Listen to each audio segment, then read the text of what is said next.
arrest him for a second time? What was the reason? Suspicion of murder. How did that make you feel?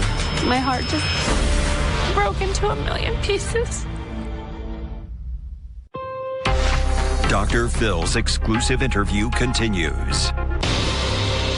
Little Aramaz was supposed to be left off with his mother at 9 o'clock Saturday morning, April 22nd. The boy's father told detectives that's what he was going to do. But first, he said, his son wanted to play at the park in South Pasadena. And that's where Andressian Sr. was found by a passerby passed out near his car at 6:30 in the morning. His son nowhere in sight. When did it hit you that something was seriously wrong? So San Marino Police Department responded. They ran Ara's name. They told me that Ara was picked up in a park that morning between 6 and 6:30. He was semi-unconscious, and he was taken in as a 5150 because he was incoherent. And when I told them about my son, they said there was no sign of my son in the vehicle. So they had picked him up 3 hours before he was to drop Peaky off to you, and he wasn't with him? No. What did you think in that moment? I was terrified. I didn't know what to think. I thought, okay, maybe he abducted my son and he's trying to come up with this scenario that people will believe. So I immediately called Ara's mother, and I was crying, and I shared with her that Ara was found in a park and was taken to the hospital. And I told her, I said, my son is missing. Have you seen him? Do you know where he's at? And she kept going back to Ara. Is Ara okay? What's wrong with Ara? And finally I lost it, and I said, did you hear what I'm saying? My son is missing. Have you seen him? Do you know where he's at? And she says, no, I haven't seen him. What was the next material thing you learned?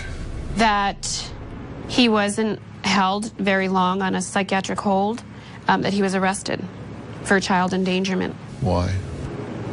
Because he had taken some prescription drugs that were not his, and he couldn't recall where my son was. He claimed he knew absolutely nothing about what happened and the whereabouts of my son. What did you think at that point?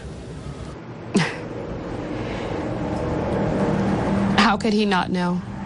How could he not know where my son is? How could he take prescription pills in the presence of my son? He gave this statement through his attorney. He said, I was at the park with my son, and then I found myself waking up in Huntington Memorial Hospital hours later. I can only speculate that I must have been attacked in the park, given my unresponsive state and subsequent physical condition.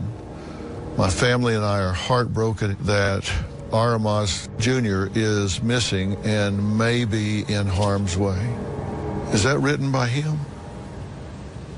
Or is that an attorney statement?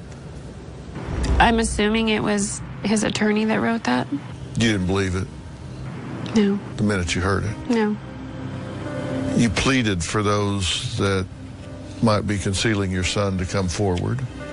Yes. You thought maybe he had done something with him, hidden him somewhere, done something. Were you hopeful that he was alive and kidnapped, or were you admitting to consciousness that something had happened worse?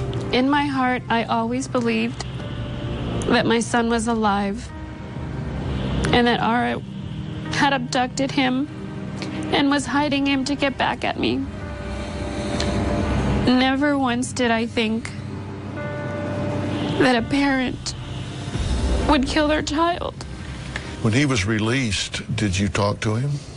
No. Never I spoke had to him? no communication with him.